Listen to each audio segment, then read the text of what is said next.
बिस्मिल्लाहिर्रहमानिर्रहीम, अस्सलाम वालेकुम, गुड मॉर्निंग, खुशामदीद। 24/9 में मैं हूं आपकी मेजबान सीमल हाशमी।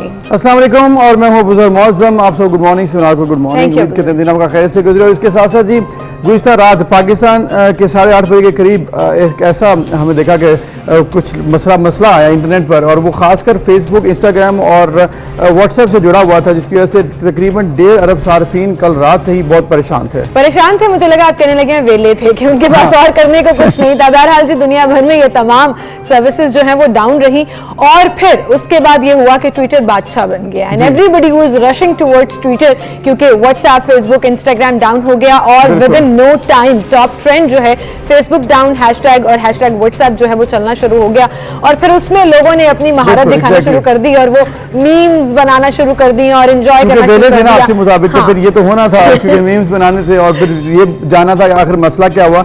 लेकिन मसला जो है जो कि अब वाज़े हुआ है कि कुछ सॉफ्टवेयर और इसके साथ साथ मसाइल थे जो कि अपडेट्स हो रही थी, उसकी वजह से मसला आया, और टेक्निकल प्रॉब्लम्स थी उसकी वजह से मसला आया। लेकिन इस मसले की वजह से जो कि बताया जा रहा है कि एक छोटा सा मसला था, लेकिन उसकी वजह से तकरीबन $7 अरब पाकिस्तानी तकरीबन 1200 अरब रुपए बनते हैं ये, उसका नुकसान $7 अरब मतलब उसका नुकसान हुआ है इस तमाम कंपनी को, मार्क जुकरबर्ग को। और करीबन सुबह 7 बजे के करीब ये तमाम सर्विसेज जो हैं वो बहाल हुई हैं। और इसके साथ साथ कल मैंने एक और चीज बड़ी इंजॉय की, जो ट्विटर का ऑफिशियल अकाउंट है उस पे ट्विटर की तरफ से ट्वीट किया गया कि literally hello everyone, that means कि हर कोई जो है वो वहां पर था। बहरहाल जी मार्केट डाउन रही, स्टॉक्स कर गए, ये तो तमाम सीरियस बात है। जैसे आपने कहा और 1200 अरब तकरीबन 1200-1300 अरब पाकिस्तानी बनता है, ये थोड़ी अमाउंट नहीं है। और इसकी वजह से एक और मसला भी आपको बता दूं कि फेसबुक के जो बानी हैं मार्क जुकरबर्ग, उनका जो पहले नंबर था 5वां दुनिया के अमीर 3 आदमी थे, अब वो 6ठे नंबर पर आ गए, यानी कि एक नंबर उनका नीचे आ गया। अच्छा, रशिया ये भी कह रहा है कि शायद हैकर्स की जानिब से इसको हैक करने की कोशिश की गई थी, जिसको ब्लॉक करने के लिए करीबन इतने घंटे लग गए कि वापस आए। लेकिन ये भी कहा जा रहा है, अभी चूंकि इब्तदाई रिपोर्ट नहीं आई है सामने, लेकिन ये भी कहा जा रहा है कि सॉफ्टवेयर अपडेट हो रहा था, लेकिन उसके बीच में कुछ टेक्निकल प्रॉब्लम आ गई जिसकी वजह से वो नहीं हुआ। लेकिन लोगों ने इसको खासा इंजॉय किया है, और आप अपनी स्क्रीन पर देख भी सकते हैं कि कैसे ट्विटर जो है वो किंग बना हुआ है, और इंस्टाग्राम, फेसबुक और व्हाट्सएप जो है वो एक तरफ खड़े हैं, और लोग फारिग खड़े हैं और उन्हें पता समझ नहीं आ रही है कि असल में करना क्या है। थोड़ी देर की बात थी, उसके बाद दोबारा से फेसबुक, ट्विटर के साथ मेरा ख्याल है जो भी मुकाबला इनका आपस में चल रहा होता है, लेकिन लोगों का क्योंकि यूज है फेसबुक भी, व्हाट्सएप भी, इंस्टाग्राम भी, तो उन्होंने वापस तो आना ही है। और जैसे रात से एग्जैक्टली जिस रात में जरूरत भी बन चुकी है, आज के दौर में तो ये एक बिजनेस बन चुका है, लोगों के बिजनेस इससे अटैच है, लोगों का काम इससे अटैच है, तो वो तमाम जो लोग इससे अटैच हैं बहुत अपनी बेसिक जरूरियात के लिए भी अब, तो उनके लिए भी मसाइल अब हल हो चुके हैं। बिल्कुल। इसी के साथ हम बर्थडे विश करना चाहेंगे prime minister of Pakistan Imran Khan साहब को। आज वजीर आजम पाकिस्तान इमरान खान की बर्थडे है। ये मैं बिल्कुल नहीं बताऊंगी कि वो अपनी कितनी सालगिरह मना रहे हैं, लेकिन उनको दुआएं हम जरूर देंगे। लेकिन स्क्रीन पर वो पता लग रहा है 69th बर्थडे है जी उनकी, तो 69th बर्थडे उनको बहुत बहुत मुबारक हो। पाकिस्तान के वजीर आजम इमरान खान आज अपनी 69th बर्थडे मना रहे हैं, और बहुत देर तक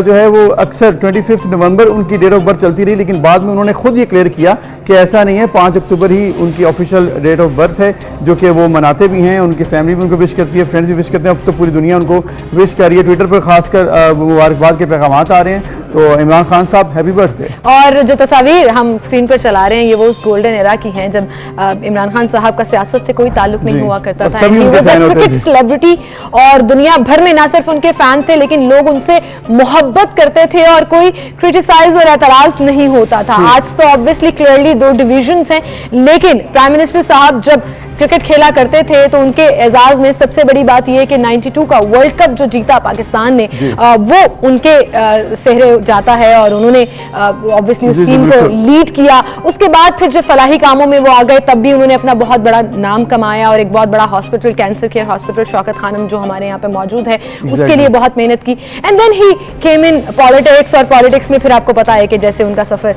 22-23 साल का सफर है, और फिर वो head of the state Pakistan के प्राइम मिनिस्टर बन गए। A very happy birthday. Very happy birthday तो इमरान खान साहब। और इसके साथ आगे बढ़ेंगे जी, और आज के प्रोग्राम में मुख्तलिफ टॉपिक्स हैं जिसमें खासकर पेंडोरा पेपर्स के हवाले से अभी आज हम बात करेंगे, क्योंकि इस वक्त कल से ये मामला चल रहा है। वज़ीर-ए-आज़म इमरान खान ने भी कल इस पर बात की है और आइंदा आने वाले दिनों में इस पर खूब बात होनी भी है।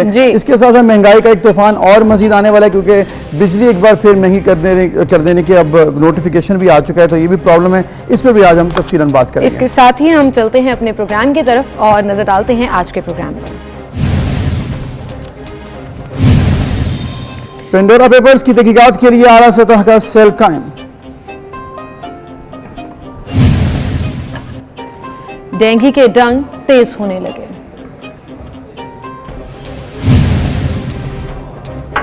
गरीब आवाम को पेट्रोल, एलपीजी, सीएनजी के बाद बिजली का भी झटका।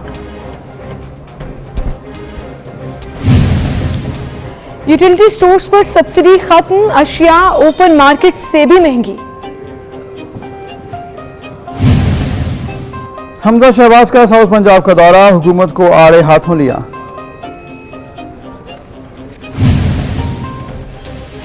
5 अक्टूबर असातिज़ा का आलमी दिन।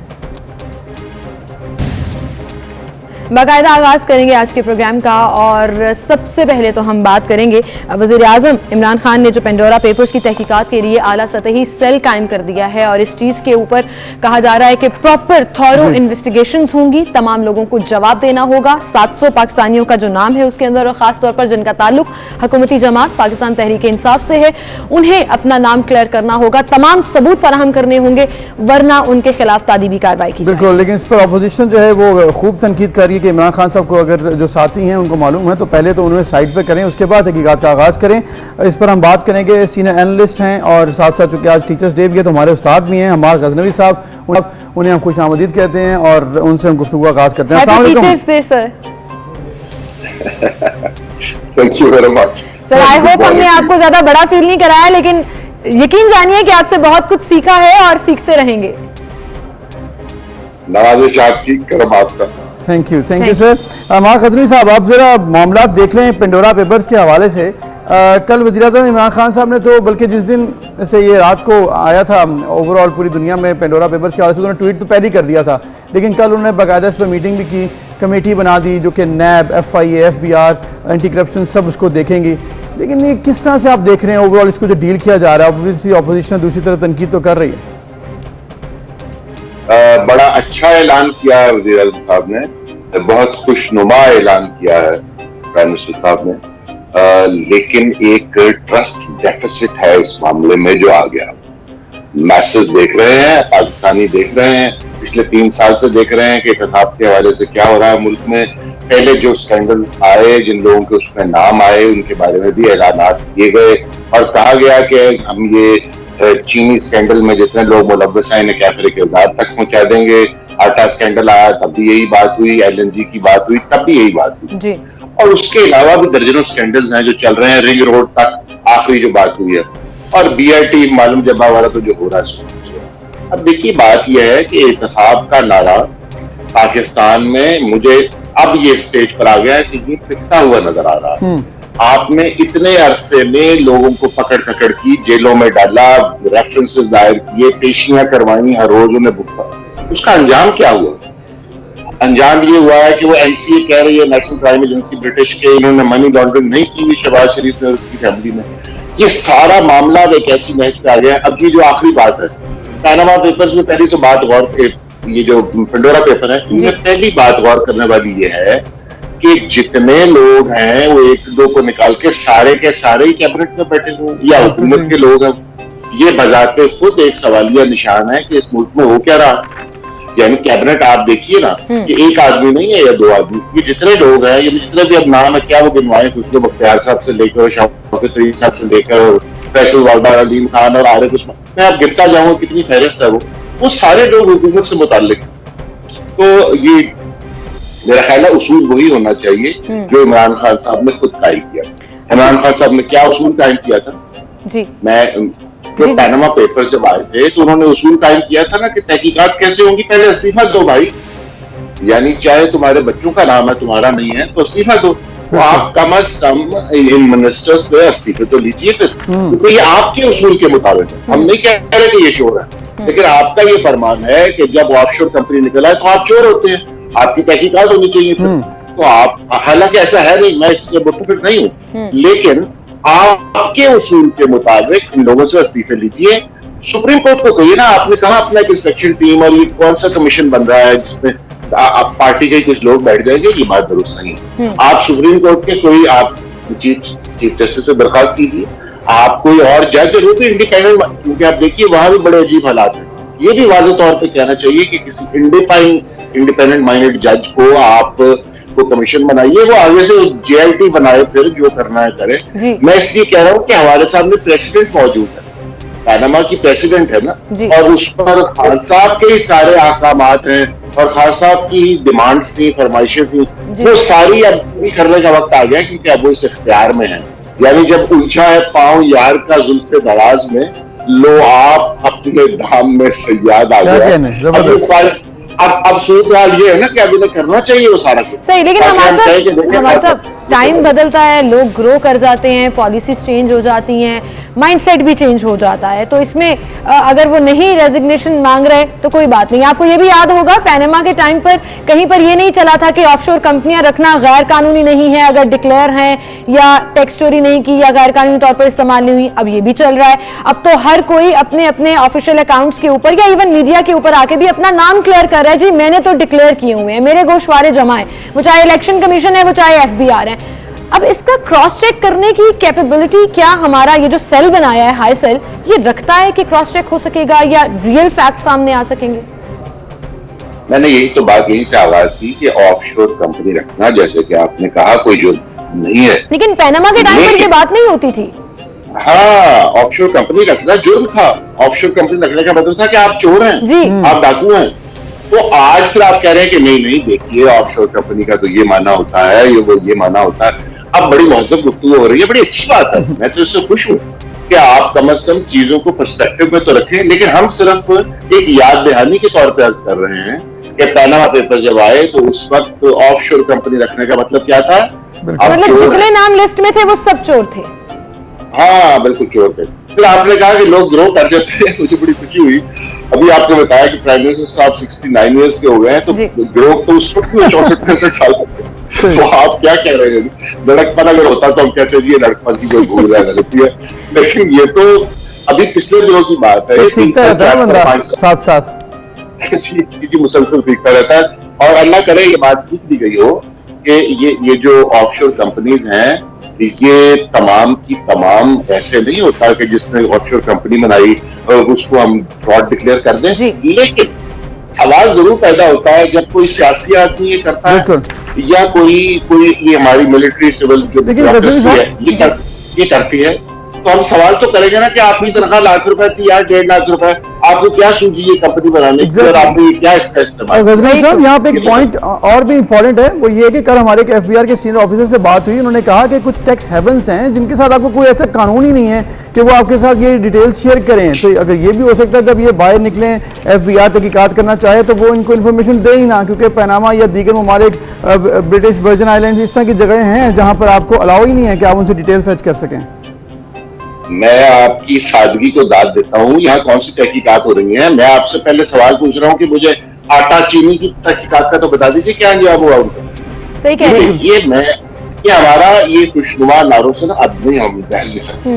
हमारा दिल बहलाया गया। हमने बहुत अर्सा सोचा कि वाकई शायद कोई इंतखाब होने जा रहा है। हर रोज पाकिस्तान में इतने अरब रुपए की करप्शन होती है, अगर वही रोक ली जाए तो पाकिस्तान तरक्की की राह करता चला जाएगा। सुना ना आपने? बिल्कुल सही। तो फिर कहाँ गया हो? या रोज पाकिस्तान में करप्शन फिर होती रही, तो फिर क्यों होती रही आपकी नाच के? वो तो बढ़ गई, बल्कि इंडेक्स के मुताबिक ये इंडेक्स हम जारी नहीं कर रहे हैं, ये ट्रांसपेरेंसी इंटरनेशनल कर रहा है। हम 4 दर्जे नीचे गिर गए हैं और उसके बाद आपकी सारी कैबिनेट जो है तो वो जिसको कहते हैं ना वाहवैन में चोर निकल आई है। तो अब हम इसका, अभी आप कहते हैं इसका हमने टीम बनानी है, मिशन बनाना है, तो बड़ी अच्छी बात है। इसकी पहली शर्त पूरी करें, लेकिन इसको इंडिपेंडेंट ये खुद ही नहीं कि आप शेख रशीद को आप उसका हेड बना दें और आपस में लगे रहे, ये नहीं अब होगा।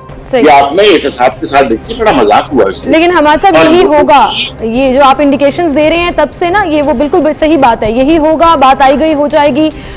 शौकत तरीन साहब तो पहले दिन ही कह रहे थे कि ये तो बात का बतंगड़ बनाया जा रहा है, इतनी कोई बड़ी बात नहीं है। एक बीपर के दौरान उन्होंने ये बात भी बोली। लेकिन जैसे आपने ये जिक्र किया कि अब कुछ करना होगा, अगर ये हुकूमत गरीबों की सुनवाई ही कर ले तो ही बड़ी बात हो जाएगी। प्राइम मिनिस्टर साहब का आपने जिक्र किया कि वो बड़ी चीजों के ऊपर नजर रखे हुए, एक तरफ तो उन्होंने ये सेल बना दिया, लेकिन वहीं पर ये जिक्र भी आ रहा है कि कल जो उन्होंने कहा कि महंगाई गरीब को तकलीफ से बचाने की हम पूरी कोशिश कर रहे हैं, गरीब को तकलीफ दे रही है, हमसे बर्दाश्त नहीं हो रहा है, लेकिन हम कहीं ना कहीं बेहतर जा रहे हैं।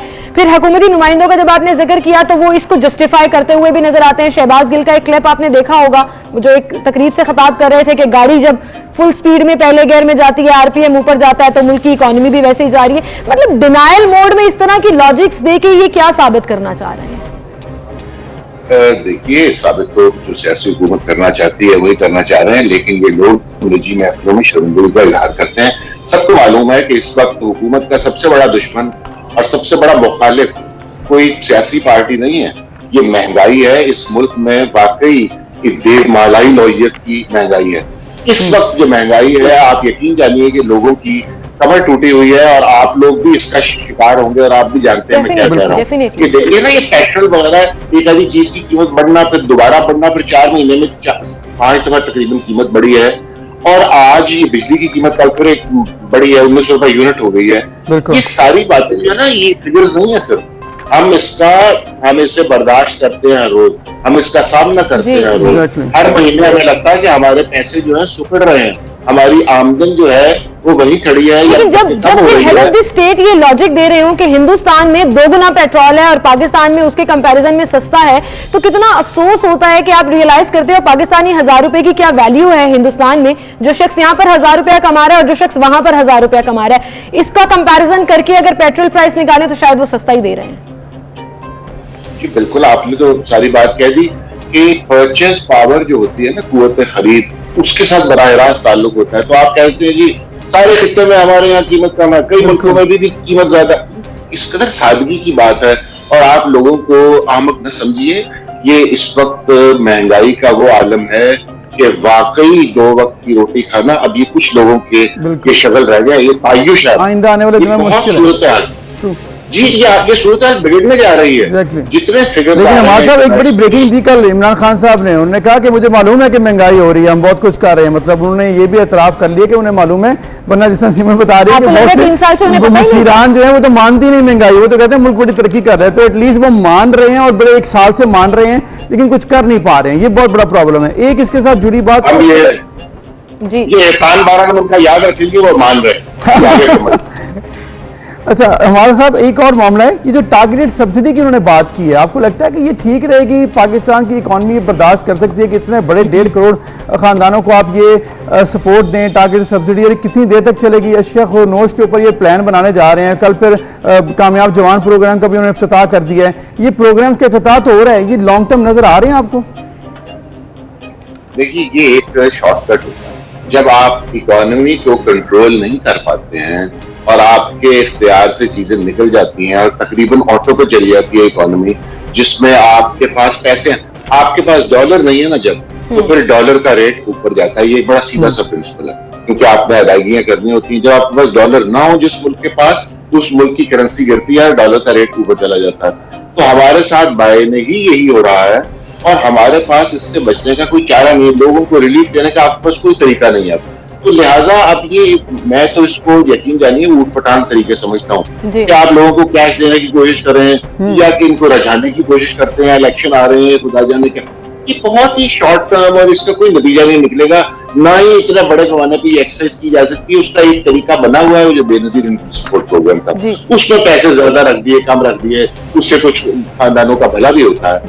ये भी बात दुरुस्त है, लेकिन ये कोई पॉलिसी नहीं है। आपकी जो महंगाई का आलम है ना, वो IMF के साथ आपने जो शराइत अभी पूरा करनी है, उसकी रोशनी में यहाँ महंगाई बढ़ेगी, डॉलर में भी और ऊपर जाना है, आपका पेट्रोल और महंगा होगा।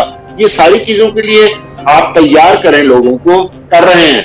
लेकिन इकोनॉमी जब तक आपकी करवट नहीं लेगी, ये मामला इसी तरह गिरता जाएगा। मईशत जो है इस हुकूमत से काबू में नहीं आई, ये बात आप भगवान के दोल कह सकते हैं। बिल्कुल सही। हमाद साहब, एक और चीज डिफरेंट हुई, जो प्राइम मिनिस्टर साहब कहते थे 30 साल से एक नारा लगता था ना कि 30 साल से ये हो गया वो हो गया, अब उन्होंने कल 74 साल बोल दिया। उन्होंने 30 साल नहीं बोला कि ये 74 साल पहले हो जाना चाहिए था, जो कामयाब जवान प्रोग्राम है। लेकिन आपने जैसे जिक्र किया टारगेटेड सब्सिडी पर, मेरा एक सवाल है कि अगर टारगेटेड सब्सिडी ये लोग दे भी देते हैं और वो लोग जो गुर्बत की लकीर से नीचे रह रहे हैं वो उससे फायदा उठा भी लेते हैं, तो सफेदपोश तबका तो मर जाएगा। जो यूटिलिटी स्टोर पर कहीं धक्के खाते हुए, लाइनों में लगते हुए, गर्मियों में भी सिर्फ 15-20 रुपए पर केजी पर किसी चीज पे बेचाने के लिए जाया करते थे, आपने वो सब्सिडी खत्म कर दी। अब एक सफेदपोश तबका, जो एक शख्स जो गुजर बसर कर रहा था, वो बेचारा तो बिल्कुल टूट कर रह जाएगा। ये आपने दुरुस्त कहा, सूरत हाल ये रोज बरोज की बुनियाद पर बिगड़ रही है। और आपने सही कहा कि जैसे आपने देखा था ना, चीनी लेने के लिए हम लाइनों में लगते हैं, 1 किलो चीनी लेने के लिए जी वो जो लोग लगते हैं वो कोई खलाई मखलूक नहीं है, वो हमारे आसपास रहने वाले लोग हैं। और हमें हर रोज नजर आते हैं वो लोग जिनकी अंगूठों पर निशान लगे होते थे रमजान के महीने में, वो 1 किलो चीनी लेने के लिए लाइनों में 3-4 घंटे वो खवातीन, बूढ़ी औरतें, बूढ़े मर्द खड़े होते थे। लिहाजा आज भी मुआशी तौर पर पाकिस्तान को इस्तेहकाम को क्या मिलना था, हम हर रोज की बुनियाद पर नीचे जा रहे हैं। हर रोज आपके ऊपर एक बम गिरता है। बिल्कुल सही कह रहे हैं। और जैसे मैंने आपको कहा, भी कल की बात है, मैं कभी बात नहीं तो मुद्दत की कर रहा, अभी आपकी परसों बिजली का यूनिट फिर बढ़ा है। आज आप बता रहे हैं कि यूटिलिटी स्टोर्स के ऊपर वो कीमत खत्म हुआ है। तो लिहाजा ये मामला जो है, ये मुआशी तौर पर तो आप कह सकते हैं, यानी आप जिसे कहते हैं ना, फतवा दे सकते हैं, साफ नजर आ रहा है, writing on the wall, the government has failed on this count, there are no two opinions. Very true, very true. Thank you so much Hamad साहब, आप हमारे साथ मौजूद थे। और आपकी ये बात बिल्कुल ठीक है कि हर रोज एक नया बॉम्ब गिर रहा है, हर रोज नए झटके लग रहे हैं, हर रोज परेशानियां बन रही हैं। और आप यकीन जानिए कि ये बात बिल्कुल ठीक है। बैठे बैठे आप सोचते हैं कि आपकी सैलरीज कम होती जा रही है क्योंकि आपके अखराजात इतने बढ़ते जा रहे हैं और बेसिक चीजों के अखराजात बढ़ते जा रहे हैं कि आपको समझ नहीं आ रहा कि आपने आने वाले दिनों में करना क्या। बिल्कुल, और उनके मुताबिक जो समझ में आ रहा है, उन्होंने इस तरह के प्रोग्राम्स लेके आना चाह रहे हैं, लेकिन उससे देर पा नताइज क्या निकलेंगे, ये बहुत बड़ा सवाल है। हमें एक ब्रेक लेनी है, फिर मिलते हैं।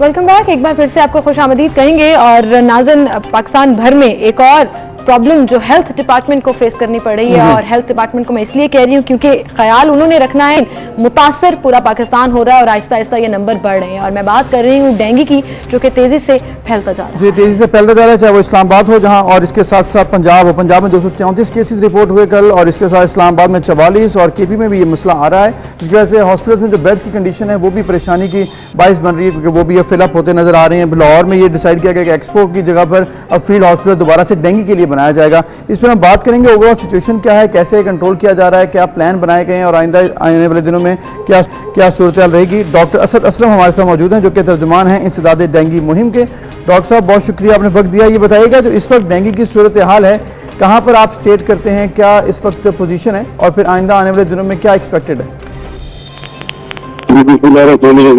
तो देखिए, डेंगू के लिए 2 महकमे बल्कि 3 महकमे काम कर रहे हैं, जिसमें district government, specialised health care, medical education department और प्राइमरी सेकेंडरी हेल्थ डिपार्टमेंट, तीनों के अपने अपने अलग फंक्शन है।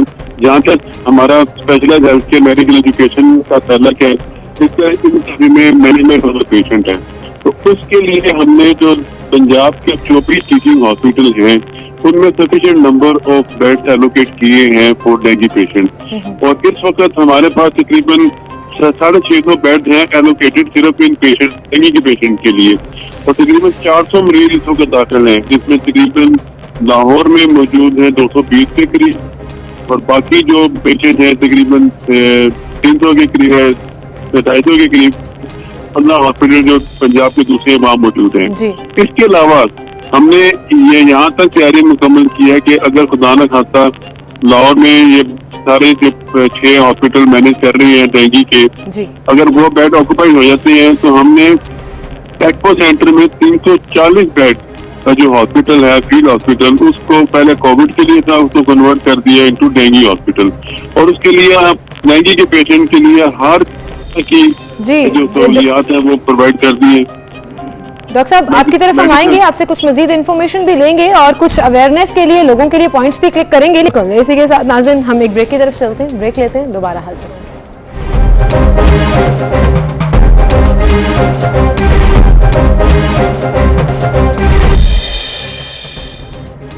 Welcome back. एक बार फिर से आपको खुशामदीद कहेंगे। नाज़रीन, इस्लामाबाद में मौसमियाती तब्दीली और उसके नताइज कॉन्फ्रेंस का इनेकाद किया गया और ये कॉन्फ्रेंस बड़ी अहम रही जी, और इसमें मुख्तलिफ ममालिक के सफ़ीरों और एक्सपर्ट्स ने शिरकत भी की है। इस पर हम बात करेंगे अवैस कयानी से। अवैस, बताएगा इस कॉन्फ्रेंस के मुतालिक।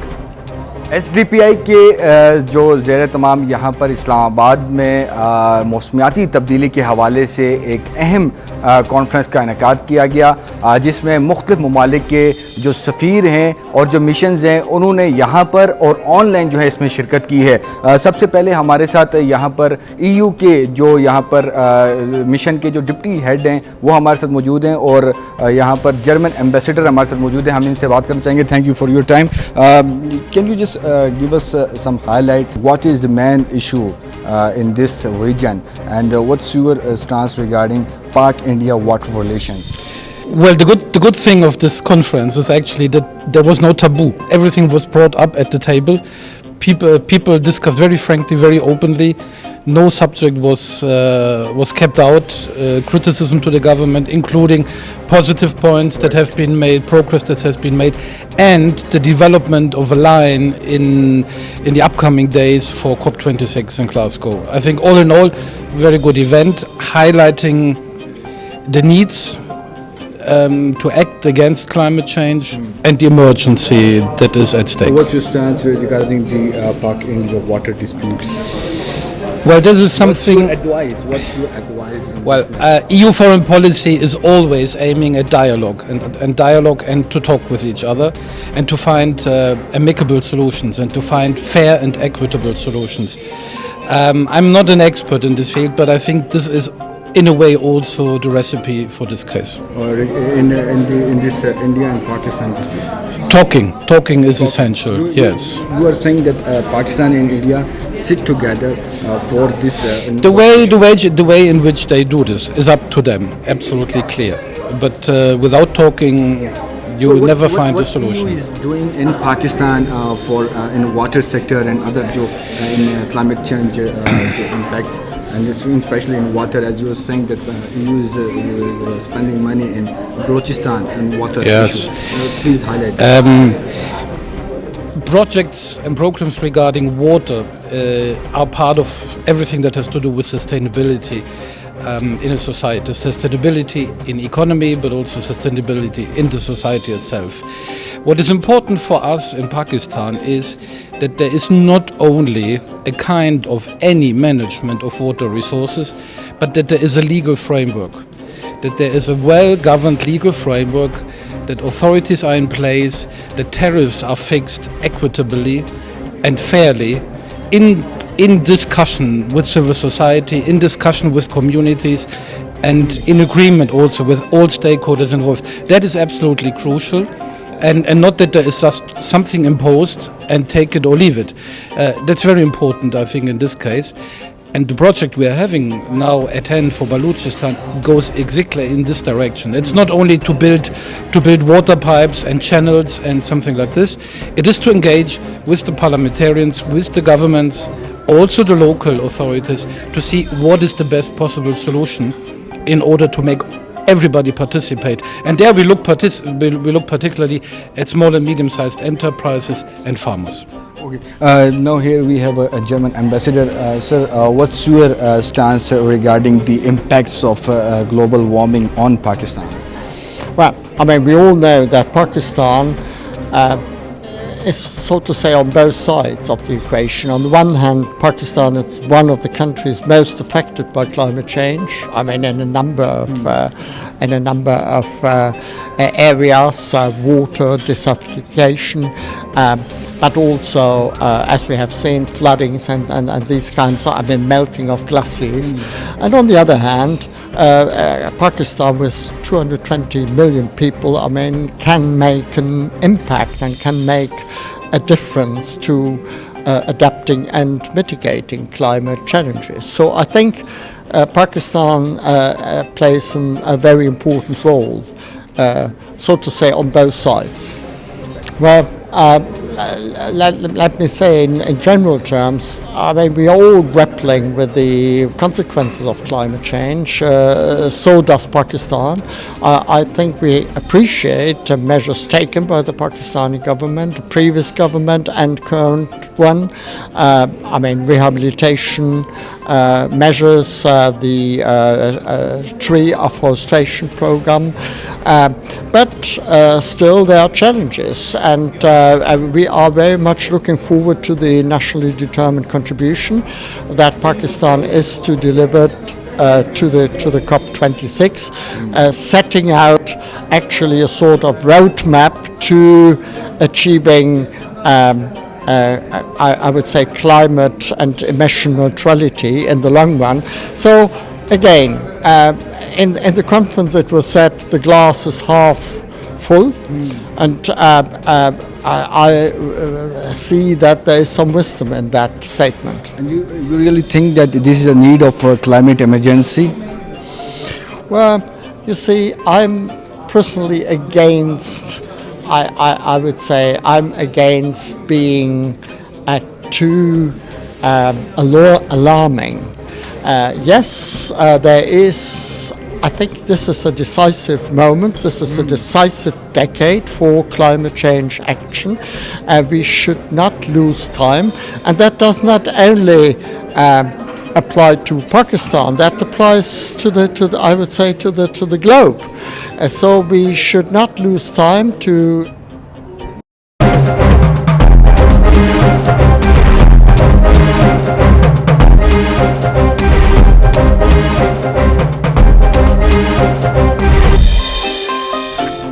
Welcome back. एक बार फिर से आपको खुशामदीद कहेंगे नाज़रीन। जैसे कि हम बात कर रहे थे कि वज़ीर ने ये एतराफ़ कर लिया है कि मुल्क में महंगाई है और महंगाई को कंट्रोल करने के लिए कोशिशें कर रहे हैं, लेकिन वो कोशिशें क्लियरली, वो चाहे वज़ीर आज़म नोटिस लें या कुछ और इकदाम करें, क्लियरली कम होती हुई या कोशिशें होती हुई नज़र नहीं आ रही, क्योंकि मुल्क भर में एक मरतबा फिर रुपये के मुकाबले में अमरीकी डॉलर ऊंची उड़ान भर रहा है, और जैसे जैसे डॉलर बढ़ता जाता है रुपया गिरता जाता है। एक नया तूफान महंगाई, बिल्कुल, इसमें कोई शक नहीं, एक नया तूफान आ रहा है। इसकी वजह से लोग भी परेशान हैं और आम शहरी जिनकी ज़िंदगी डायरेक्टली पेट्रोल और डॉलर और इसके साथ साथ दीगर अशिया जो बढ़ती हैं उनकी वजह से मुंसलिक है, तो उसके असरात बहुत गहरे होते हैं।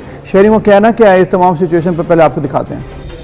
हुकूमत से अपील ही है कि महंगाई पे कंट्रोल करे। भूख मार के अपनी और बिजली के बिल पे कर रहे होते हैं, ठीक है, तो बिजली कम करनी चाहिए। बिजली बहुत महंगी होती जा रही है, तो मैं भी दुकान में काम करता हूँ, दुकान के बिल अदा नहीं कर सकता। बिजली पहले भी बहुत महंगी है और लोग जो हैं बिल पे करते हुए बड़ा पे नहीं कर सकते। बहुत ज़्यादा लोग जो हैं एहतियात भी करते हैं, और इसके बावजूद अगर बिजली महंगी होती है तो ये हुकूमत की बहुत बड़ी नाकामी है। आटा, चीनी और घी बहुत महंगा हो गई, बिजली भी महंगा हो गई, गैस भी बहुत ज़्यादा महंगा हो गई। गरीब लोग है बंदा, ये कहते हम थोड़ा सब्र करो, थोड़ा सब्र करो, कैसा तो सब्र करेंगे। लोग बेचारे परेशान हाल और गुसर बसर करना मुश्किल हो गया। मुसलसल बिजली के बिलों का जिक्र किया जा रहा था। एक साल के लिए बिजली ₹1.70 फी यूनिट महंगी कर दी। यूटिलिटी स्टोर से आपने सब्सिडी खत्म कर दी। अशियाए खुरोनोश की कीमतों का कोई पूछने वाला नहीं है, आवाम का कोई पुरसाने हाल नहीं है कि ओपन मार्केट में गिरा फरोशी कितनी हो रही है, आपके जारी करदा नेफ्तनामे पर अमल दरामद हो रहा है या नहीं। ये वो तमाम सवाल हैं जो गवर्नमेंट को हल करने हैं, लेकिन क्लियरली अभी तक सिर्फ अवाम मुश्किलात का शिकार है। शकीर रामी साहब हमारे साथ हैं जो कि इकोनॉमिस्ट हैं और वो गहरी नजर रखते हैं इन तमाम मामलात पर के वजूहात क्या हैं, तो उनसे हम जानने की कोशिश करते हैं। शकीर रामी साहब, थैंक यू वेरी मच कि आपने वक्त दिया। ये बताइएगा, कल एक बार फिर डॉलर, इसके साथ साथ बिजली महंगी होने के लिए भी अब नोटिफिकेशन आ चुका है। ये तमाम जो सिचुएशन है, ये क्या वाकई मजबूरी है गवर्नमेंट की या फिर कुछ हल है इसके अलावा भी? देखिए, अभी तो हम अपने स्टेटिस्टिक्स की जब बात करते हैं तो लास्ट फ्यू डेज में हमने देखा है कि हमारा जो ट्रेड डेफिसिट है वो बढ़ गया है। जब ट्रेड डेफिसिट बढ़ा है, इसका मतलब हमारी इंपोर्ट बढ़ी है, तो हमारे डॉलर की जो कि हमारे रिजर्व थे वो भी वीक होना शुरू हो गया, क्योंकि हम जारी बात है डॉलर पे करते हैं तो फिर ही हम ट्रेड करते हैं। तो अब उसकी वजह से फिर डॉलर की प्राइसेस जो शूट अप हुई, जैसे प्राइसेस शूट अप हुई तो इसका मतलब है कि हमारी जो कि लोकल के करेंसी से रिलेटेड है, जहाँ हम बहुत सारी चीज़ें इंपोर्ट करते हैं, जिसकी वजह से फिर हमारी जो कि इन्फ्लेशन भी ज़्यादा हुई। मतलब अभी इसके ऑयल की ही बात कर लें, जिससे हम मेजर हमारी इलेक्ट्रिसिटी प्रोड्यूस होती है, या हम गैस की बात करते हैं, तो उसको हमें जब इंपोर्ट करते हैं जो कि ऑयल के प्राइसेस हैं वो रिसेंट मंथ्स में बहुत ज़्यादा ऊपर गई हैं। तो जिसकी वजह से ये हमारा यानी कि ये इनोवेटेबल था कि हमारे यहाँ पर हमारा क्या कहते हैं कि हमारे प्राइसेस में इंक्रीज होगा। जहाँ पर मैनेजमेंट की बात है, गवर्नमेंट ने अपनी तरफ से कोशिश की कि इसको तो मिनिमम किया जाए, मतलब जो कि टैक्सेस है उसने लोअर कर दिए, जो कि एज कम्पेयर बाकी गवर्नमेंटों के थे ऑयल प्राइसेस ऑयल पे वो लोअर के। इसके बावजूद इंटरनेशनल मार्केट में इतनी ज़्यादा क्या कहते हैं कि प्राइसेस बढ़ गई हैं कि अब उसका इम्पैक्ट जो इफेक्ट हमें नजर नहीं आ रहा। और दूसरी तरफ हमारा जो डॉलर की प्राइसेस है वो लोअर से लोअर होती जा रही है। अब इसको मैनेज करने के लिए चाहिए ये था हमें गवर्नमेंट को जो पिछले 3 साल का कुशन मिला था IMF के साथ बात करते हुए, उसके दरमियान ही इन्होंने प्रोडक्शन सेक्टर की तरफ ध्यान दिया होता। ये कर रहे थे जब जस्ट कि हम क्या कहते हैं कि हम इंपोर्ट कंट्रोल कर रहे हैं जिसका ट्रेड डेफिसिट कम हो रहा है। तो अगर आपको याद हो तो हमने पहले भी ये बात की थी, जो IMF का जो माहदा हमने किया था उसमें हमारे पास पहले 3 साल का तो क्वेश्चन था कि हम इंपोर्ट को कंट्रोल कर सके, और उसके बाद हम जो था हमें उसको ओपन करना था। जैसे ओपन किया, आप देखें यानी कि जो कि लास्ट मंथ है जुलाई अगस्त का, उसमें जो कि हमारा ट्रेड डेफिसिट है वो $4.1 बिलियन का है, जो कि पिछले साल इसी साल के यानी किसी अरसे के लिए उसे 120% ज्यादा है। तो ये हमारे लिए यानी कि ये होना था, गवर्नमेंट को इसको फोर्स ही करना चाहिए था और उसके मुताबिक उसके यानी कि प्लानिंग करते, वो भी प्लानिंग नजर नहीं आई हमें। दूसरा ये था कि साथ साथ हम बड़ी देर से बात कर रहे हैं कि आप अपने प्रोडक्शन सेक्टर को बढ़ाएं। बिल्कुल, प्रोडक्शन सेक्टर को जैसे बढ़ाएंगे तो आपकी एक्सपोर्ट तो बढ़ेगी। मतलब देखें टेक्सटाइल की जब हम बात करते हैं तो टेक्सटाइल की जब प्रोडक्शन बढ़ी है तो हमारी एक्सपोर्ट भी बढ़ी है। इसी तरह दूसरे जो हमारे प्रोडक्टिव सेक्टर है, एग्रीकल्चर है या दूसरे, उनको पर ध्यान दें, मगर गवर्नमेंट उस पर वो खातिर का ध्यान नहीं दिया। अभी हमें नजर आता है कि जनाब बहुत सारी चीजें स्लोगन्स नजर आते हैं, हमने एग्रीकल्चर को रेवोल्यूशनाइज कर दिया, एग्रीकल्चर को ये कर दिया वो कर दिया, उसके इम्पैक्ट हमें अभी नजर आना बाकी है। इस साल भी जो कि हमारा इकोनॉमिक डेटा इकोनॉमिक सर्वे आया था, उस पर हमने कहा था जी हमारी गंदम बढ़ गई, हमारा चावल बढ़ गया, मगर हमें ये किसी ने नहीं बताया कि वो इसलिए बढ़ा कि हमने प्रोडक्शन एरिया बढ़ा दिया था, प्रोडक्टिविटी की वजह से नहीं बढ़ा था। अब प्रोडक्टिविटी का शेयर उसमें ना होने के बराबर था, हमने प्रोडक्शन एरिया बढ़ाया था। इस साल हमने दोबारा वो क्या किया, हमने पिछले साल हमने कपास का जो एरिया प्रोडक्शन वो कम किया था, इस बार हमने कपास का एरिया प्रोडक्शन बढ़ाया और हम कह रहे हैं कि बहुत ज्यादा हमारी प्रोडक्शन हो गई है। तो देखिए हमें जो है ना कि स्टैटिस्टिक्स के साथ खेलने की बजाय हमें सॉलिड प्लानिंग और सॉलिड इम्प्लीमेंटेशन के साथ चलना पड़ेगा। जी, ये तो वो तमाम रीजनिंग हो गई जिसकी वजह से हम इस नहज पर पहुंचे हैं। और आपने सही कहा कि कॉस्मेटिक पॉलिसीज से कुछ नहीं होगा, कुछ लॉन्ग टर्म काम करना होगा, तभी आवाम को रिलीफ मिल सकेगा। अभी गवर्नमेंट अपनी कैपेसिटी में क्या कर सकती है? नंबर्स बड़े अलार्मिंग हैं, हर रोज आवाम के ऊपर बम गिर रहा है, कभी पेट्रोल का, कभी बिजली का, अशया खुरानोश का, सब्सिडी खत्म होने का। रोशन कहीं पर कोई इम्कान नजर आ रहा है फ्यूचर में? कोई गवर्नमेंट के हाथ में चीज है जिसको वो करके कुछ बेहतरी ला सकती है? देखिए, जो सबसे पहली बात तो मैं तो हमेशा से पॉइंट मेंटेन करता हूँ, हम एग्रीकल्चर पे ध्यान देने की जरूरत है कि जो शॉर्ट टर्म में हमें ना रिलीफ दे सकता है, मगर उसमें भी हमने वो क्या कहते हैं अभी देख रहे हैं कि बातें बहुत हो रही है, उसको देखते हैं कि क्या होता है। दूसरी चीज जो है कि हमारा जो बिस्प का प्रोग्राम है, जिसको हम एहसास प्रोग्राम कहते हैं, उसके अंदर जो हम लोगों को पैसे देते हैं मुफ्त में, वो देना बंद करें और उनसे काम करवाएं। बिल्कुल, उनको पैसे दें, अब उनके मगर उनके लिए इकोनॉमिक अपॉर्चुनिटीज पैदा करें, फिर उनके लिए काम के उसके उनको शकील आमिर साहब, आप कह रहे हैं इकोनॉमिक अपॉर्चुनिटीज पैदा करें, यहाँ पर तो लोगों को रोजगार छीना गया है, लोगों की नौकरियां चली गई हैं, मजीद मौके पैदा करने के लिए इंडस्ट्री लगानी पड़ेगी। इंडस्ट्री लगाने के लिए कोई आपने मराद नहीं दी हैं, जो ऑलरेडी बस इंडस्ट्री चल रही थी वही चल रही है, और फिर ऊपर से इंपोर्टेड रॉ मटेरियल ज़्यादा मंगवाते हैं, उसकी वजह से इंपोर्ट भी बढ़ गई है। तो ये कैसे करेंगे? ये शॉर्ट टर्म कुछ नजर तो नहीं आ रहा, ये तो लॉन्ग टर्म पॉलिसीज हैं कि जिस तरह से किया जाए। यही मैं आपको बता रहा हूँ, कोई एग्रीकल्चर से हमें शॉर्ट टर्म में रिलीफ मिलेगा, क्योंकि उसकी प्रोडक्शन बढ़ सकती है अगर हम उसको प्रॉपर बीज दें, हम उनको खादें, यानी कि सब्सिडी पॉलिसी को सही तरह चलाएं, ना कि उसको हम जनरली रखने, सिर्फ हम छोटे फार्मर के लिए रखें। वो एक लंबी डिबेट है, इस पर फिर बात हो सकती है। मगर जो आपने बात की इंडस्ट्रियलाइजेशन की, देखिए इंडस्ट्रियलाइजेशन हमारा, हम पिछले 3 साल से हमें स्पेशल इकोनॉमिक जोन बनाने थे और उसका यानी कि उस पर काम करना था। हमारे पास बहुत बड़ी अपॉर्चुनिटी है चाइना की तरफ से, मगर वही हमारी जो पॉलिसी है कि देखें सिर्फ एक गवर्नमेंट नहीं, हम सक्सेसिव गवर्नमेंट में ये हुआ है। अब ये हो रहा है कि हमारे यहाँ पर इतने अदारे इन्वॉल्व है एक इंडस्ट्री लगाने के लिए कि जो इंडस्ट्रियलिस्ट बाहर से आता है वो कानों को हाथ लगाता है। अब देखिए, पहले तो उसको जानी के देखे ना, हम कहते हैं investment, federal board of investment है, फिर सूबाई बोर्ड ऑफ इन्वेस्टमेंट है, फिर डिस्ट्रिक्ट लेवल पे जाके उसको यूटिलिटीज के लिए बिल की करनी पड़ती है, फिर उसको सिक्योरिटी क्लियरेंस करवानी पड़ती है।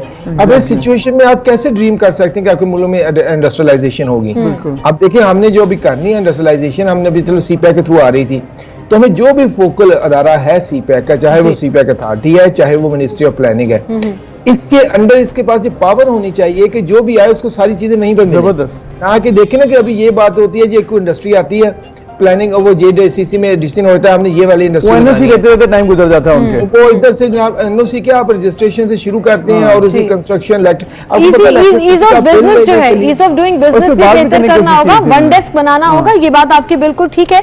लेकिन शकील रामी साहब, आज की अगर बात करें विद इन 15-10 डेज ये जो बिजली बम गिरा, 1 रुपया 70 पैसे जो है वो 1 साल के लिए बिजली महंगी कर दी गई, अद्वियात की कीमतें मजीद बढ़ा दी गई, अशियाए खुरोनोश महंगी हो गई, यूटिलिटी स्टोर्स का सहारा हुआ करता था लोगों को, सब्सिडी खत्म कर दी, आवाम के बारे में सोचा जा रहा है, लॉन्ग टर्म प्लानिंग और इकोनॉमिक्स फिगर्स, ये तमाम चीजें गरीब आदमी को अफेक्ट नहीं करती। उसको आटा चीनी दालें सस्ती मिलेंगी, वो खुशहाल हो जाएगा, उसको अद्वियात सस्ती मिलेंगी, वो सुकून में आ जाएगा। क्या आपको लग रहा है कि हुकूमत इस तरफ देखना चाह रही है? देखिए, अगर ये अब इनके चाहने ना चाहने से बात निकल चुकी है, अब बात हो रही है कि हमारी जेब में पैसा क्या है। अब आपने IMF से कर्ज लिया, इस साल आपको पता है कि हमने मोर देन $20 बिलियन का हमें फिर कर्ज लेना पड़ेगा कि जो हमने पीछे वापस करना लोगों का कर्ज जो हमने पहले लिया हुआ है। बिल्कुल। अब इसका शॉर्ट टर्म हम उससे सोल्यूशन पूछते हैं तो मेरी नजर में मुझे कोई नजर नहीं आता है। अच्छा। टू बी वेरी ऑनेस्ट, क्योंकि देखिए अब आपकी केयर यानी कि जिस तरह प्रोसेस होता है ना, यानी कि आपके पास आपने कर्जा भी वापस करना है, इंडस्ट्री को एक दिन में लग नहीं सकती है, ट्रेड आपकी को एक दिन में बढ़ नहीं सकती है, 15 दिन में ट्रेड पे क्या फर्क पड़ेगा? अब यही हो सकता है कि आप बिल्कुल इंपोर्ट बंद कर दें और ये ग्राफ मुसलसल ऊपर जाएगा, चाहे वो पेट्रोल प्राइसेस का हो या बाकी चीजों का हो या डॉलर प्राइस हो। ये प्रेडिक्ट करना भी मुश्किल है। देखिए, मैं स्पेकुलेशन पे बात नहीं करना चाहता, मगर बात यह है कि जैसे इंटरनेशनल मार्केट का हम बिहेवियर देख रहे हैं इस वक्त ऑयल प्राइसेस का, उसमें हमें नजर आ रहा है कि ऑयल प्राइसेस और ऊपर जाएंगे। बिल्कुल सही। अगर गवर्नमेंट ने ये प्राइस अपने यहाँ की लोकल मेंटेन करने की कोशिश की तो गवर्नमेंट को अपने टैक्सेस में छूट देनी पड़ेगी। जैसा अभी ये एक अच्छी चीज है इस गवर्नमेंट के क्रेडिट पे कि जो अभी ऑयल पे जो टैक्सेस लगा रहे हैं जो मिनिमम पे जा रहे हैं, अगर हम गवर्नमेंट को देखें तो बहुत हाई रखे हुए, इसमें कोई शक नहीं है, सही कह रहे हैं आप। इन्होंने कोशिश कर रहे हैं कि उसका इम्पैक्ट मिनिमम करें, मगर इंटरनेशनल जो प्राइसेस बढ़ रही हैं आपका तो सारे का सारा आपकी बात सही है और ये बात ऑन रिकॉर्ड भी है कि जो 8 साल में गुज़िश्ता 8 साल में जो क्रूड ऑयल की कीमतें बढ़ी हैं वो इस वक्त सबसे ज़्यादा हैं। इसी वजह से जो उसका इम्पैक्ट जो रिफ्लेक्ट होना था वो आवाम पर होना था, लेकिन लेवी की शक्ल में थोड़ा टैक्स कम किया गया, इसलिए थोड़ा सा रिलीफ मिल गया है, जो कि कहते हैं कि ज़्यादा बढ़ सकती थी कीमतें। एक और का इमरान खान साहब ने जिक्र किया पाम ऑयल का, उन्होंने कहा हमारा बहुत इन्हिसार है इस पर, इसका कुछ हो सकता है ऑल्टरनेटिव या फिर ये भी हमारी मजबूरी बन चुकी है? देखें, इसका भी अल्टरनेटिव भी हो सकता है। अब देखिए, सोयाबीन पाकिस्तान में जो कि बहुत ज़्यादा एरिया पे काश्त की जा सकती है, हम नेबरिंग कंट्री इंडिया की मिसाल ले सकते हैं, उन्होंने जीरो से स्टार्ट किया, अभी वो मेजर प्रोडक्शन की तरफ जा रहे हैं, यानी कि दुनिया के मेजर प्रोड्यूसर की तरफ जा रहे हैं। हमारे पास भी वही क्लाइमेट है, हम भी इससे बेटर प्लानिंग के साथ इससे कर सकते हैं। जैतून है कि जैतून का जो ऑलिव की हम बात करते हैं कि उसका यानी काफ़ी हद तक हमारे स्कोप है, उसको भी किया जा सकता है, मगर इस सब के लिए आपको थोड़ा अरसा दरकार होगा, इमीडिएटली इंपैक्ट नजर नहीं आएगा। देखिए, मेरी बदकिस्मती ये है कि हमने पिछले जब स्टैटिस्टिक्स की बात करते हैं तो हमें सारे सुन रहे थे जनाब कि हमने बम्पर क्रॉप ले ली गंदम की, मगर अभी गंदम हम इंपोर्ट करनी पड़ रही है। ये देखिए हमारे इसकी क्या वजह है? ऐसा क्यों है? कि जो देखिए, एक तो ये है कि गवर्नमेंट के डिफरेंट लोगों ने डिफरेंट स्टैटिस्टिक्स दिए, कोई कह रहे थे अभी यानी कि 30 मिलियन टन होगी, या कोई कह रहे थे जी 25 to 26 मिलियन टन होगी है। एनीवे, अब इसका जो कि हमने पहले बात की थी, हमारी प्रोडक्टिविटी नहीं बढ़ी, हमारी एरिया प्रोडक्शन बढ़ने की वजह से यानी प्रोडक्शन बढ़ी है। जब तक प्रोडक्टिविटी इनहेंस नहीं करेंगे तो आपको ये मसाइल चलते रहेंगे। आपको पता है हम दुनिया के जो कि एग्रीकल्चर की प्रोडक्टिविटी है उसमें लोएस्ट कंट्री की तरफ हमारी रैंकिंग होती है। अभी हम उसको आप स्टैटिस्टिक्स देखें तो हमें नजर आता है हम पिछले 74 साल से कह रहे हैं एग्रीकल्चर कंट्री है, तो हमने इसकी रिसर्च एंड डेवलपमेंट में क्या किया है? हमारे 70s के बाद हमारी कौन सी नई किस्म गंदम की आई है? अभी एक कपास की किस्म की बात हो रही है कि जो वो एटॉमिक एनर्जी वालों ने बनाई है, तो अभी भी उस पर वेट करते हैं कि वो क्या निकलती है।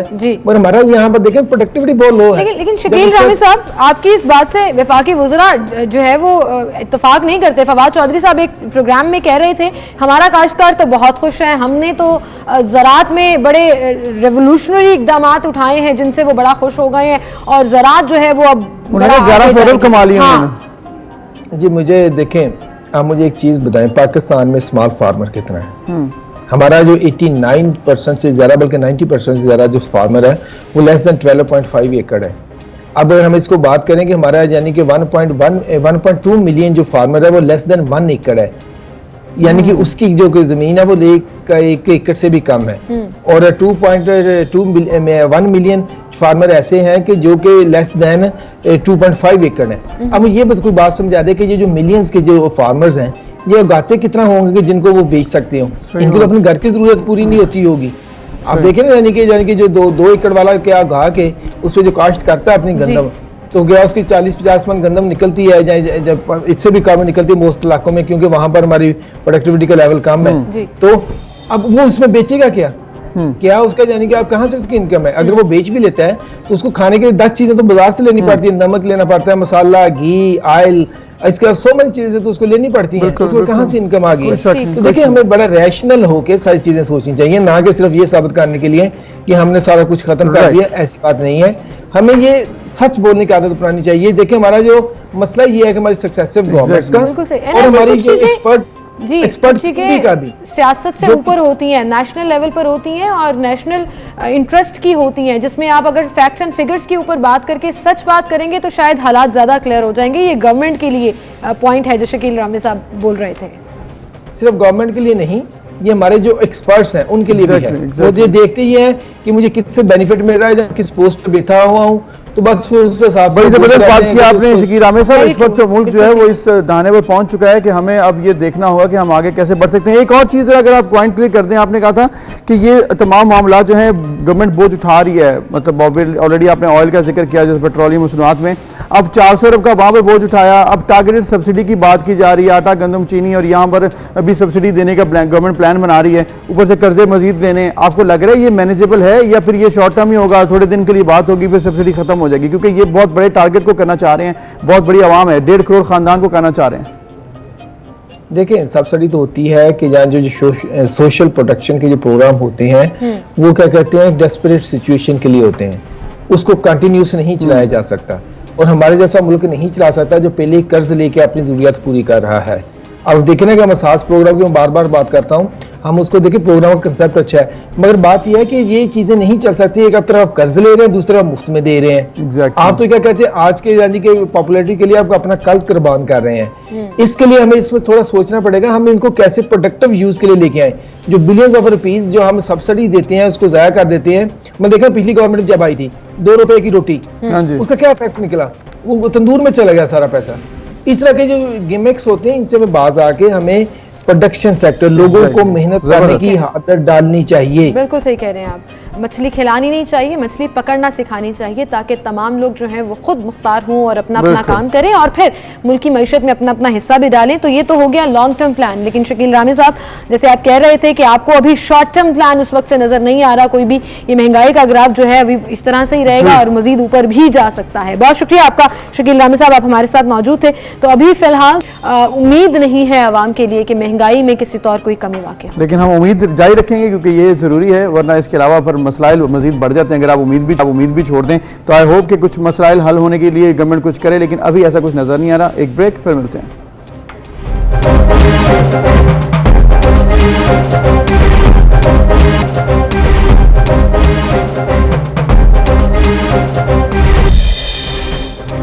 Welcome back viewers. अब हम बात करेंगे साउथ पंजाब के गिर्द सेंटर बन चुका है पॉलिटिक्स का, जिसमें पीपल्स पार्टी खासी एक्टिव नजर आई और अब नून लीग भी एक्टिव नजर आ रही है। और हमजा शहबाज साहब जो हैं वो तो दौरों पर निकल चुके हैं साउथ पंजाब के, और उसकी बड़ी वजह यह है कि साउथ पंजाब एक ऐसा ब्लॉक है जो जिस इलेक्शन से पहले डिसाइड कर ले कि हमने कहां पर जाना है, तो फिर वो पार्टी आपको मंजर पर खासी नजर आती है। जब हम अमेरिकन इलेक्शन डिस्कस करते हैं, आपको पता है स्विंग स्टेट्स का रोल होता है, मुझे लगता है साउथ पंजाब का रोल जो है ना वो समहा और दी अदर उस तरह से इफेक्ट करता है। लेकिन ऐसा लग रहा है कि मैदान खाली है और अब प्री इलेक्शन कैंपेन्स जो पार्टी अपने अपने तौर पर चला रही है, उसमें साउथ पंजाब के अंदर जैसे पीपल्स पार्टी ने भी जलसे की और अब नून लीग भी अपनी प्रेजेंस शो कर रही है। और हमजा शहबाज बहुत अरसे बाद इस तरह से एक्टिव हुए हैं, जहां पर वो अवामी तौर पर बात करने जा रहे हैं, वर्कर्स के साथ मिलने जा रहे हैं। तो इस पर हम बात करेंगे। सीनियर एनालिस्ट अंजुम रशीद साहब हमारे साथ मौजूद हैं।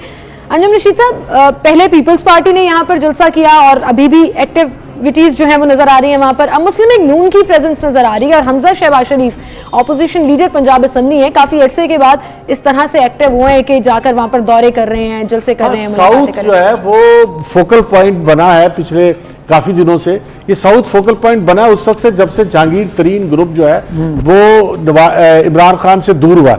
अच्छा, उसके बाद जो है वो साउथ पंजाब के ऊपर पीपल्स पार्टी ने जो है वो फोकस किया और बिलावल भुट्टो ने जो है वो साउथ पंजाब का दौरा किया। इसी पीरियड में जो है वो हमजा और शहबाज बहुत ज्यादा एक्टिव हो गए और हमजा ने लीड ली। अब देखें, हमजा इससे पहले आपको सिर्फ लाहौर से बाहर नजर नहीं आते थे, वो ऐसा लगता था कि वो लाहौर सेंटर है, बल्कि या ज्यादा से ज्यादा वो गुजरांवाले तक उनकी बात सेंट्रल पंजाब। अब हुआ ये है कि हमजा के अंदर कोई नया करंट आया है, कोई नई उम्मीद आई है, कोई नया रोल लिया है हमजा ने, और उस नए रोल के तहत वो पार्टी को पंजाब में कम से कम लीड कर रहे हैं। वो सिंध में आपने जब कहा कि हमजा कभी नजर नहीं आते थे, देखें वो हमेशा बड़ी इंपॉर्टेंट पोजीशंस पर रहे हैं और पार्टी के अंदर उनकी बड़ी इंपॉर्टेंस रही है, लेकिन आपको लग रहा है कि वाकई वो कैप्चर नहीं कर सके जो कि उनके पास वैक्यूम था। पिछले 10 साल की पॉलिटिक्स देख लें हमजा की, तो बहुत से ऐसे मौकों पर वो नजर नहीं आए जहाँ पर उनकी जरूरत थी, और अगर वो परफॉर्म करते तो आगे जा सकते। नहीं, अभी असल में अभी जरूरत अभी पैदा हुई है, देखे ना। अब हुआ ये है कि साउथ में जो आपकी बात कर रहे हैं कि साउथ ही को हम डिस्कस कर रहे हैं। अब ये खानेवाल, राजनपुर और डेरा गाजी खान और मुल्तान, ये जो एरिया है, इसमें बिलावल ने बहुत ज्यादा जोर दिया। बिलावल ने जोर इसलिए दिया था कि वहां पर वैक्यूम पैदा हुआ था और बिलावल का ख्याल था कि वहां से वो पीटीआई के जो नाराज अरकान हैं उनको पकड़कर और कुछ दूसरी एक्टिविटी करके और खुद मोबिलाइज करके और अपनी एक्टिविटी करके वो साउथ पंजाब में एक जगह बनाएंगे। पंजाब की, पूरे पंजाब की जो सीटें हैं उसका 60% पंजाब में है।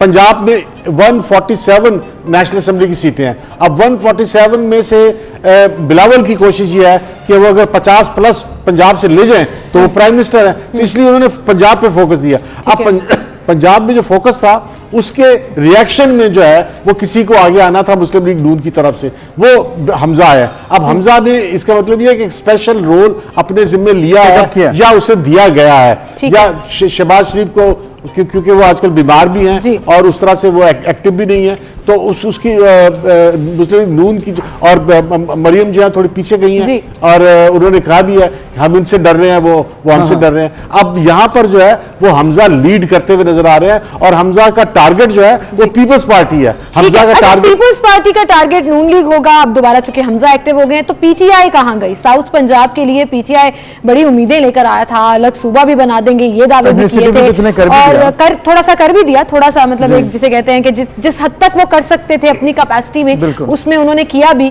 आपको क्या लगता है कि पीटीआई कहीं एग्जिस्ट करती है साउथ पंजाब की पॉलिटिक्स में? पीटीआई साउथ पंजाब में बहुत ज्यादा एग्जिस्ट करती है, लेकिन प्रॉब्लम यह है कि पीटीआई अब प्रॉब्लम में है पूरे पंजाब में।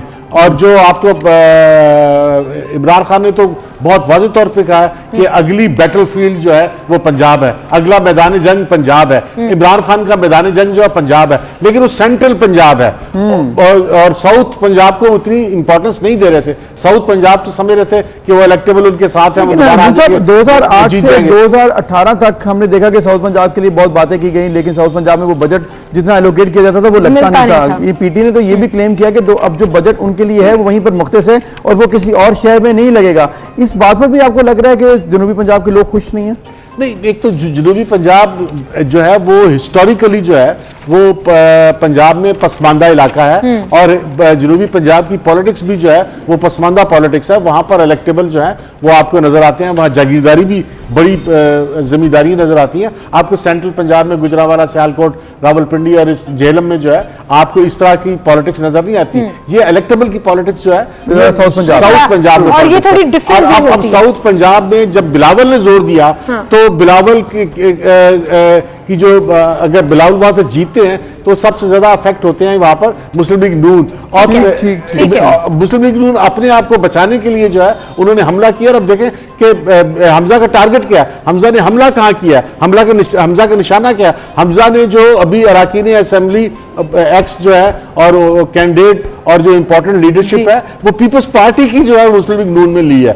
उन्होंने जो है वो सही है, लेकिन मुकाबला तो तीनों पार्टीज का इक्वली ही चलता है। 100% तीनों पार्टियां हैं। हाँ, और हमजा ने कल के इस तमाम खिताब में हुकूमत को ठीक ठाक तनकीद का निशाना भी बनाया। कुछ लेकिन बिलावल ने हिला दिया है, बिलावल ने साउथ पंजाब में इतनी प्रॉब्लम पैदा कर दी है कि हमजा को अपने घोंसले से निकलना पड़ा, लाहौर से निकल के वो यानी कि बड़ा इंटरेस्टिंग मुकाबला होने जा रहा है जी 2023 में जब इंतखाबात होंगे, खास तौर पर यहाँ पर जैसे मैंने जिक्र किया कि स्विंग स्टेट कहाँ टिल्ट करती है ये पता नहीं होता एंड टाइम तक, तो साउथ पंजाब में भी कुछ ऐसा ही होगा। लेकिन बहरहाल अब चलते हैं हम जरा बलूचिस्तान का रुख भी कर लेते हैं। वहां पर भी सियासी गर्मा गर्मी जो है और सरगर्मियां जो है वो बड़ी ज्यादा नजर आ रही है। बलूचिस्तान नेशनल पार्टी मेंगल के सरदार अख्तर मेंगल ने यह कहा है कि अगर अदम तहरीक में धक्का देने का मौका भी मिला तो हम धक्का भी देंगे। मतलब मौके की तलाश में हो।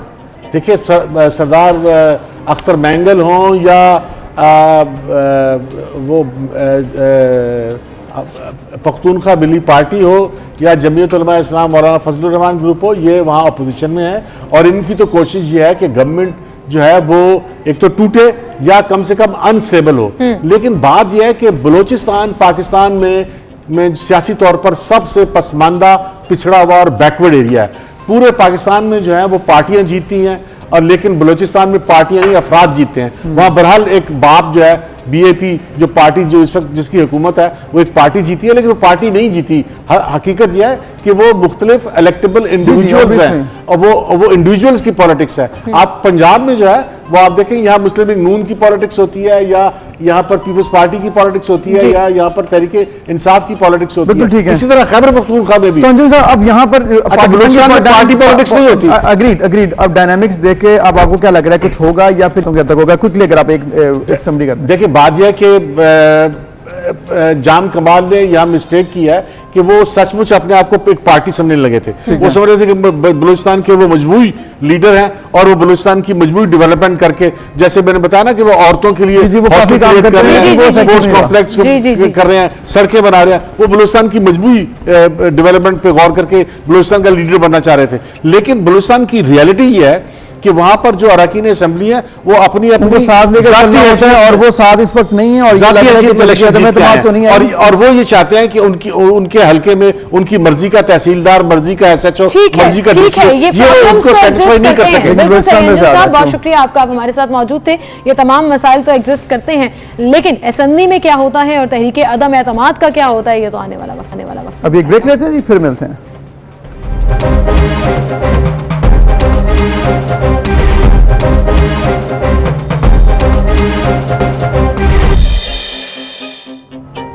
Welcome back viewers. आज हम एक ऐसा तारीखी दिन है क्योंकि आज हम आ रहे हैं पूरी दुनिया में। उसकी वजह यह है कि टीचर्स डे मनाना क्यों ज़रूरी है। आपकी पहली दरसगाह आपके घर होता है, लेकिन उसके बाद जो सबसे ज़्यादा इंपॉर्टेंट दरसगाह होती है वो स्कूल होता है, एजुकेशन सिस्टम होता है। उसमें वो टीचर्स होते हैं जो कि रूहानी बाप, रूहानी वालिदा का दर्जा हासिल है उनको, इसीलिए क्योंकि वो बहुत इंपॉर्टेंट रोल अदा करते हैं किसी बच्चे की ग्रूमिंग में। बिल्कुल, और हम हमेशा जिक्र करते हैं कि टीचर्स बड़ा इंपॉर्टेंट रोल प्ले कर सकते हैं किसी भी बच्चे के करियर को सेट करने में, किसी भी बच्चे की ग्रूमिंग में, तरबियत में। तो आज ऐसी ही एक उस्ताद हमारे साथ स्टूडियो में मौजूद हैं जो मेरी बड़ी पर्सनल फेवरेट, मेरी अपनी टीचर हैं।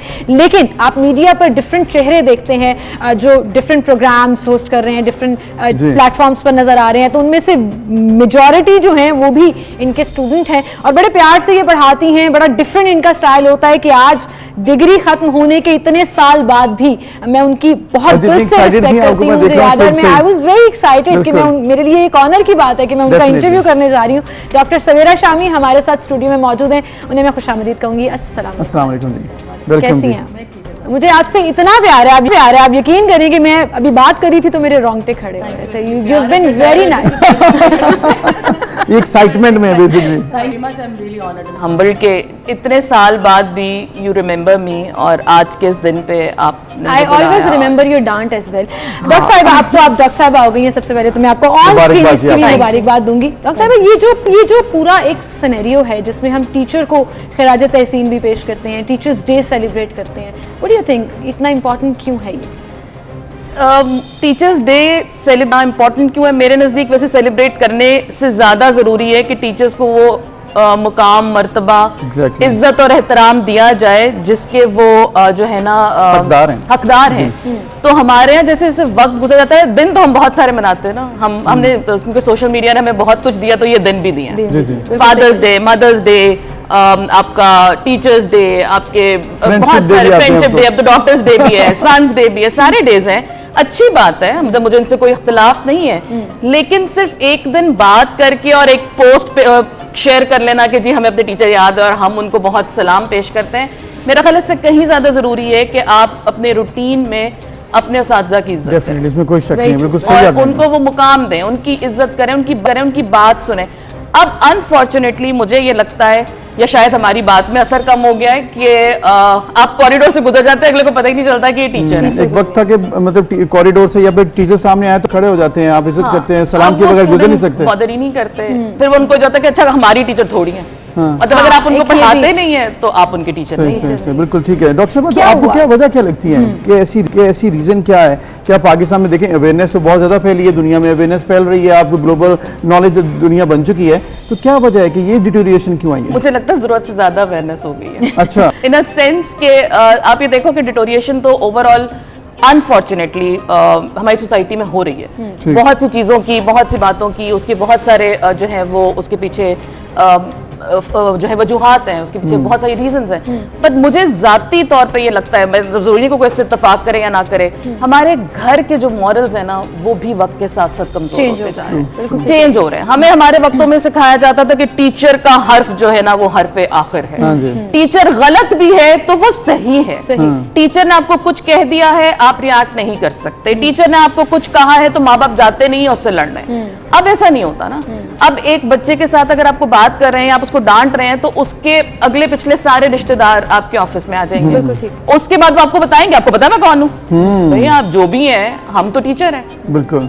तो फिर ये वाला जो एक अपने अपने बच्चों के अंदर ना दिमाग खराबी का एलिमेंट डालना शुरू कर ओवरऑल सोसाइटी में आपने टीचर को करेक्ट करना। हाँ बिल्कुल, और हम जैसे मैं अपने बेटे के ना स्कूल में बैठी थी तो माए क्या डिस्कशन कर रही है कि टीचर ने इसको ऐसे कह दिया, ये कैसे हो सकता है?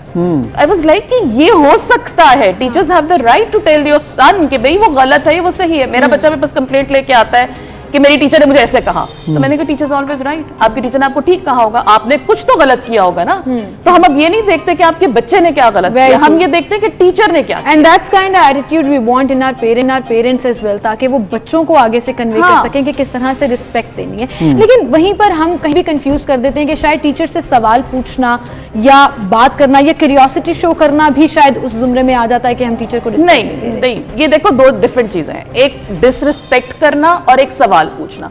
मेरे नजदीक सवाल पूछना जो है ना वो हर स्टूडेंट का हक है। जो क्लास में आपके सामने बच्चा बैठा है वो आपसे सीखने आया है, वो सीखा सिखाया नहीं आया। दूसरी बात ये कि मेरे पास जो नॉलेज है वो कुछ सैचुरेटेड तो नहीं है ना, मैं ये नहीं कह सकती कि आई एम ऑलवेज 100% करेक्ट, मैं भी गलत हो सकती हूँ, आप मुझे करेक्ट कर सकते हैं, आप मुझे, लेकिन उसके लिए जरूरी है कि आप खुद भी पढ़ के आए हो ना चीजों को, आपको पता हो कि टीचर जो बोल रहा है वो सही है कि नहीं है। अच्छा, वैसे अबूजर ये जो अभी जैसे बोला ना मैम ने कि आप खुद भी तो पढ़ के आए हो ना, ये हमने क्लास में इतनी दफा सुना है, और सबसे ज्यादा ये सार्केज्म जो है ना वो मुझे लगता है मुझे टारगेट करके किया जाता है।